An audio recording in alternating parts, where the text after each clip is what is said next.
2003 saw the farewell season for an extremely rare aircraft at the Shuttleworth Collection. This is a LVG C.VI. It's a reconnaissance, German two-seat reconnaissance aeroplane from World War I.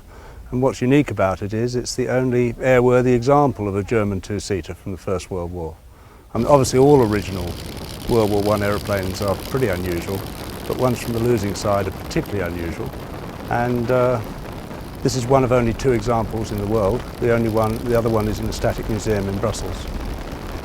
It's one of those aeroplanes when the other pilots who have flown it know that you're going to fly it, they all start nudging you and laughing because they know that you're in for something that's mildly alarming to start with. It's actually a perfectly safe aeroplane, but you have to understand it, and it has certain limitations. And perhaps if we walk round it and I show you some of its layout and its features, they can be explained as we go. And you look at it's got almost no dihedral on the wings. I think it's about 1 degree. And that affects the ability to use the rudder to assist the ailerons. And if you look at the ailerons, they're tiny. They're only on the upper wing. And they're tiny in relation to the overall span of the aeroplane, which is quite considerable. The ludicrously large travel of that rudder. It's about 70 degrees in either direction. So what you've got here is an aeroplane with very, very poor and unresponsive lateral control and a hugely powerful rudder. And what the tendency is, when you want to bank, or more importantly to level the wings after a bank or after a disturbance with a gust, you put in aileron as any pilot would. Nothing much happens for a second or two. So if you're not thinking, you put in rudder to assist the aileron, which is your natural secondary effect of rudder, will help. It doesn't in this aeroplane. All it does is generate side slip. And the only recovery from that condition is to centralise the controls and wait. If you remember not to over rudder it, always fly it in balance and be patient with the ailerons, it's okay. But you can see why the German Air Force, when they operated this aeroplane, instructed there was to be no turning below 500 feet and it wasn't to be flown in turbulent and gusty conditions. Other than that, it's a conventional aeroplane, quite easy to fly. It's benign in pitch, it's easy to land, it's quite powerful. There's one other feature that makes it awkward to fly.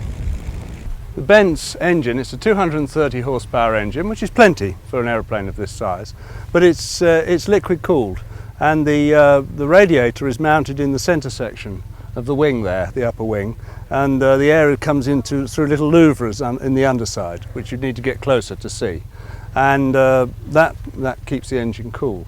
Unfortunately, it hasn't got the original radiator, it's under radiated, and that means that as you continue the climb, if you do continue it, it will boil.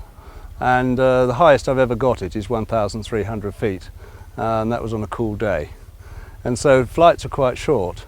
This is not the fault of the aeroplane. If we had title to it and were keeping it forever, we put a proper sized radiator in it, and then that problem would go away. But the aeroplane, as we have operated it, is restricted to short flights in order to keep the engine temperature under control. Contact, 3, 2, 1, go!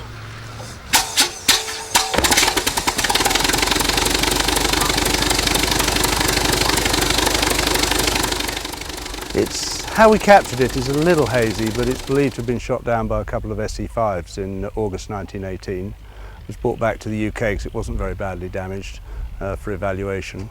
There's another story that says it was assembled from 2 such aeroplanes, one of which was the shoot down. It was flown for evaluation purposes, and then it had the typical history then of languishing in various places, brought out for special occasions, made to fly, languished again. And eventually, as so many things do, it found its way here. But it is actually still the property of the Ministry of Defence, and they've allowed us to operate it for the last quarter of a century or so. Giving chase to the enemy there.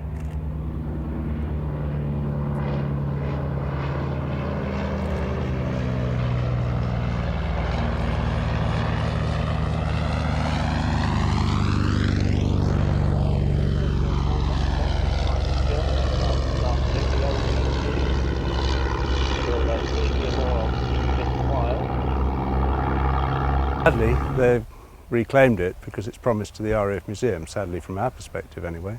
and that's where it's going at the end of this season. My heart goes out to the guys who actually flew it operationally. I mean, they were cannon fodder, because the aeroplane is clumsy, unmanoeuvrable, and it would be so easy to shoot it down because you really cannot manoeuvre it with vigour because the roll control is so ineffective. But it was designed for a benign environment where there was no fighter threat. If a British fighter found it, it was dead meat really. Very easy kill. Perhaps that's another reason there aren't many of these around.